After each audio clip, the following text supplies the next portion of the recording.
اللہ کے حبیب نے منع فرمایا، فرمایا کوئی اونچا اللہ اللہ نہ کرے، جب کوئی نماز پڑھ رہا ہو سو رہا ہو تو اس کے سامنے اونچا ذکر نہ کرو۔ کہتے میں ایک دن اونچا اونچا ذکر کر رہا تھا، اونچا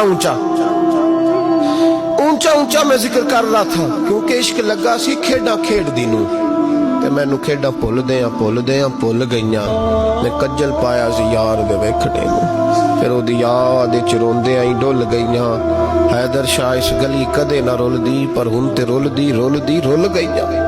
کہتے میں اونچا ذکر کر رہا تھا تو حضرت عمر فاروق رضی اللہ تعالیٰ عنہ نے ڈانٹ دیا، فرمایا تجھے نہیں پتا حضور نے منع کیا؟ تو عمر نے ڈانٹا تو میں چھپ کے بیٹھ گیا کونے میں۔ حضور آئے نا نماز پڑھانے تو محبوب نے پتہ کیا وہ عبداللہ کدھر ہے؟ کہتے میں کونے میں تھا، حضور نے فرمایا کیا ہوا؟ تو میں رو پڑا، میری عزت بڑی تھی نا مدینے میں، کبھی کسی نے کچھ نہیں کہا تھا۔ نبی کریم نے فرمایا کیا ہوا؟ عرض کی حضور کچھ نہیں۔ پھر بھی بتاؤ؟ کہتے میں رو پڑا، میں نے کہا یا رسول اللہ میری غلطی تھی تو سیدنا فاروق اعظم نے ڈانٹ دیا ہے۔ فرمایا ہوا کیا؟ یا رسول اللہ میں اونچا ذکر کر رہا تھا، اور بات بھی ٹھیک ہے، کچھ لوگ قریب نماز پڑھ رہے تھے، حضرت عمر نے منع کیا، نبی کریم علیہ السلام نے فرمایا بلاؤ نہ ذرا عمر کو، خود قانون حضور نے بنایا ہے کہ اونچا ذکر نہ کرے جب کوئی نماز پڑھ رہا، بلاؤ نا عمر کو۔ جناب عمر آئے تو حضور نے فرمایا عمر میرے عبداللہ کو کوئی نہ ڈانٹے، کسی ان پڑھ سے، کسی دیہاتی سے، کسی بھولے سے انداز دیکھے حضور کا، اسے کوئی نہ ڈانٹے۔ پھر حضور نے فرمایا تمہیں پتہ ہے یہ میرے لیے کتنی تکلیفیں برداشت کر کے آیا؟ صحابہ فرماتے ہیں یہ خوش نصیب ہے جس کی روح بھی محبوب کے ہاتھوں میں نکلی۔